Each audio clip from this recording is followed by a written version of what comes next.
હું શ્રી મોટા કુંભનાથ મહાદેવ ટ્રસ્ટમાંથી હું સમીર પરીખ અને આ શ્રાવણનો જે મહિમા છે એ અહીંયા જે અવનવા શણગાર જે દર સોમવારે કરવામાં આવે છે એનો એક અલગ મહિમા છે.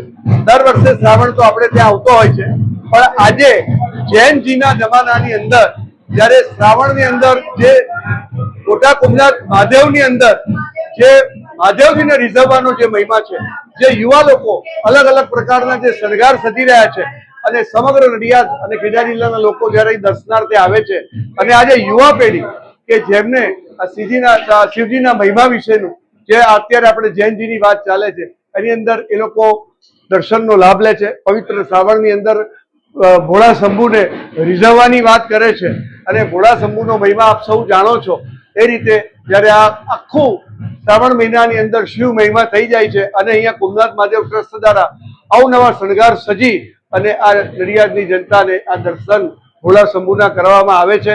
રોજ રાતે અવનવા ભજન સંધ્યા રાખવામાં આવે છે અને એ રીતે શિવજીની મહિમાનો અહીંયા ગુણગાન ગાવામાં આવે છે. મનોકામના પૂર્ણ કરવા માટે અહીંયા કેવો ભોગ ચડાવો? મનોકામના પૂર્ણ કરવા માટે વિવિધ લોકો અવનવી મનોકામના પૂર્ણ કરે છે.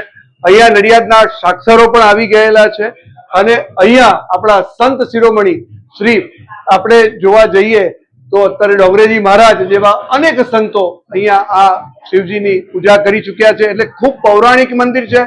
આમ કહી શકાય કે 700 વર્ષ જૂનું છે.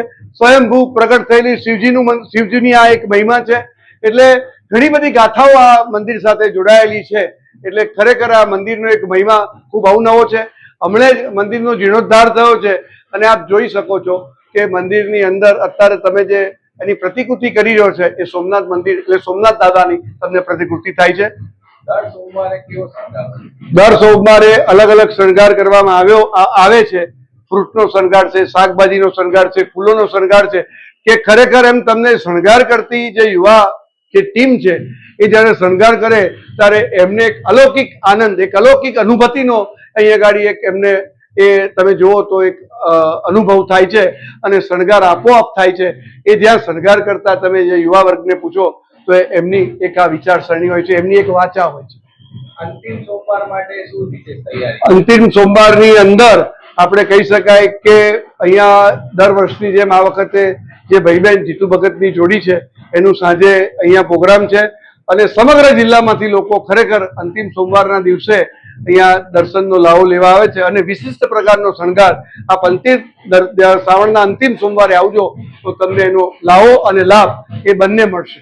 My school is one such future ready school where I understand each and every concept taught in the class and don't rote learn, where teachers don't just use books and blackboard to teach but use new ways of teaching and learning like audiovisual learning, activity-based learning and group activities which enhances my conceptual understanding. My school also teaches coding, which is an important 21st century skill. Not just that, I get an opportunity to showcase my skill on a national platform.